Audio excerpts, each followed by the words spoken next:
The neural interface flickered behind William's eyes as he monitored the quantum signatures across the palace's defensive grid.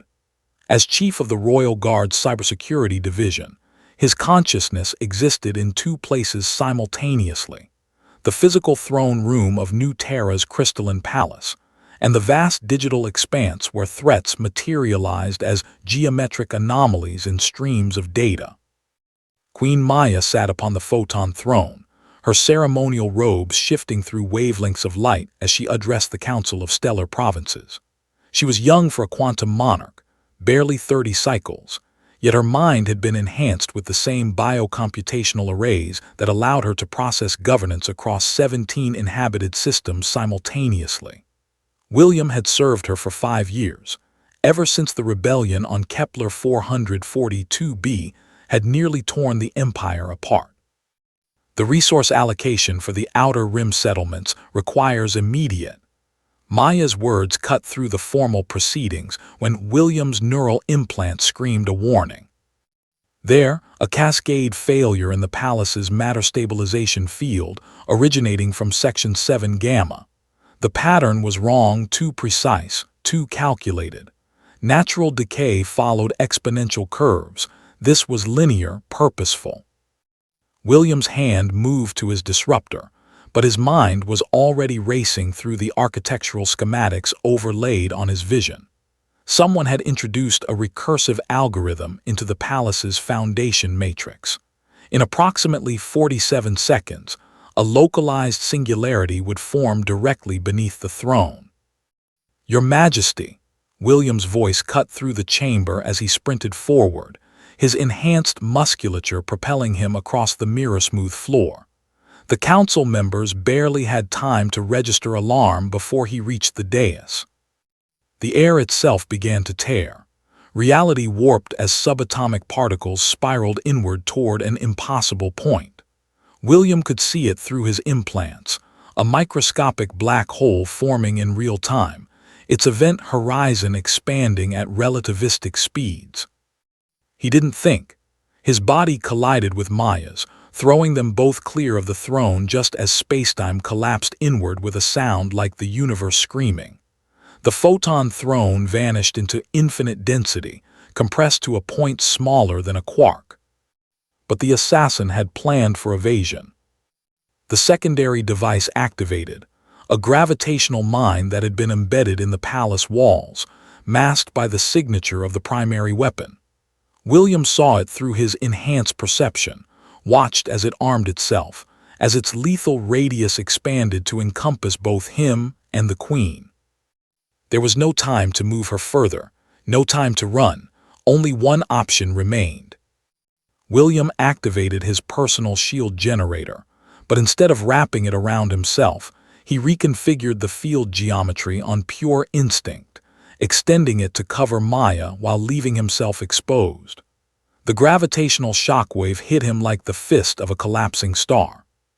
His ribs shattered. The enhanced carbon fiber bone structure that made him nearly indestructible cracked like glass under the impossible pressure. His internal organs compressed, blood vessels rupturing as his body experienced forces meant to crush starship hulls. The neural interface in his brain overloaded, flooding his consciousness with raw agony as his pain receptors fired beyond their design thresholds. William collapsed, his vision fragmenting into static. Through the haze, he saw Maya rising, unharmed, the shield still shimmering around her. He tried to speak, to tell her to run, that there might be more threats, but blood filled his mouth. Then everything went dark. Consciousness returned in fragments. Pain, clinical white light, the sterile hum of medical nanobots working through his tissue, and a voice, Maya's voice, speaking in low, urgent tones. "I don't care about the council session. I don't care about the diplomatic protocols. I'm not leaving this room." William's eyes cracked open. He was in the Royal Medical Facility, suspended in a regeneration field that glowed with soft blue light. Tubes and neural interfaces connected his body to machines that hummed and beeped in complex rhythms. According to the display hovering above him, 63% of his skeletal structure had been replaced. His lungs were being reconstructed cell by cell, and his neural pathways were being painstakingly remapped after severe trauma. He should have been unconscious for days. The drugs alone should have kept him under. But Maya was there.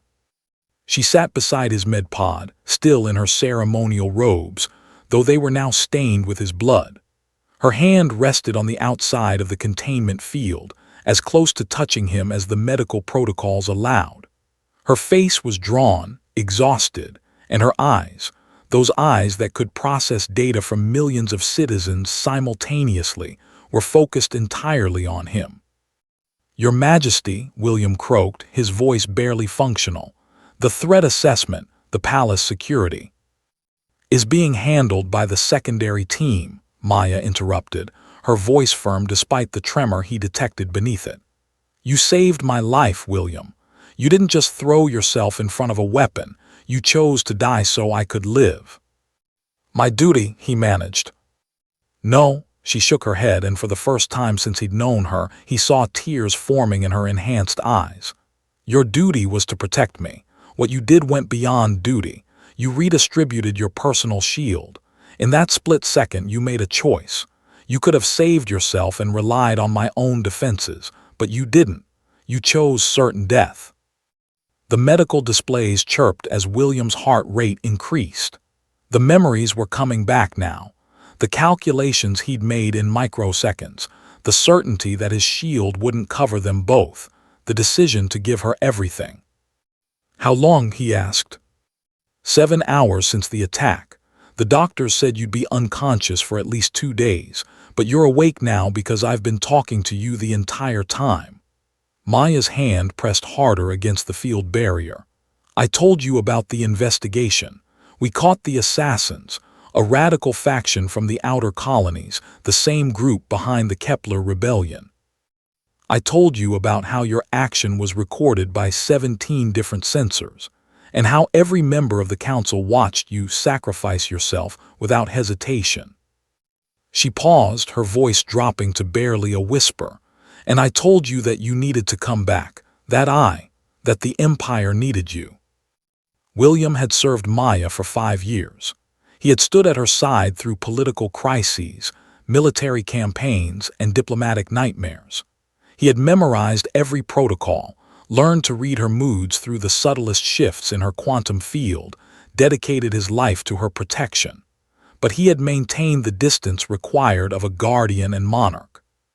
Now, looking at her exhausted face, seeing the way she had refused to leave despite the demands of an empire, something shifted in the space between them. "The council must be furious," William said, attempting a weak smile. "Let them be." Maya's voice carried the steel that had made her a queen at 25. "I told them that the man who saved my life had earned the right to have me at his side while he healed. I told them that if they couldn't understand that, they weren't fit to govern worlds that valued honor and loyalty." The medical pod beeped as another round of nanobots flooded William's system, knitting bone and tissue. The pain was subsiding, replaced by the strange tingling of forced regeneration. "There's something else," Maya continued. "The investigation revealed something about the attack. The assassins knew the exact moment to strike because they had been monitoring my schedule for months. They knew my patterns, my habits, my vulnerabilities, but they didn't account for one variable." "What variable?" "You," she met his eyes. "In all their planning, all their sophisticated modeling and prediction algorithms, they never properly calculated what my chief of security would do in that moment. They assumed rational self-preservation. They never anticipated someone who valued my life more than his own." William felt heat rising in his cheeks despite the coolness of the regeneration field. "Your Majesty, Maya," she said quietly. "When we're alone, please. After what you did, after the choice you made, I think we're past formalities." "Maya," he repeated, testing the name on his lips for the first time without the title. "You would have done the same for any citizen of the Empire." "Perhaps, but you're not any citizen." She glanced at the medical readouts, then back at him. The doctors say you'll be fully recovered in 3 days. Enhanced healing combined with your genetic modifications. You'll be stronger than before. Good, then I can return to duty. About that, Maya's expression shifted, becoming something he'd never seen before, uncertain, almost vulnerable. I'm making some changes to your position. You'll still be chief of security, but you'll also serve as my personal advisor. You'll attend all council meetings, all strategic planning sessions, all private briefings. You'll be at my side not just as a protector, but as a trusted voice. William's enhanced mind processed the implications. Such a position was unprecedented. It would give him access to the highest levels of power, make him one of the most influential people in the Empire. Why? He asked simply. Maya was quiet for a long moment, her hand still pressed against the barrier between them. When she spoke, her voice carried a weight of emotion that her quantum-enhanced mind could no longer suppress. Because in that moment when you saved me, I realized something. In 5 years of service, you've never asked for anything. Never sought advancement, never leveraged your position, never shown anything but absolute dedication. You were willing to die without hesitation, without regret. And I realized that in an empire of billions, you might be the only person who sees me not as a quantum processor wearing a crown, but as someone worth dying for. She stood, her robes flowing around her like liquid light. The council can wait. The empire can wait. For the next 3 days, I'm staying here. I'm going to make sure you recover because you did the same for me.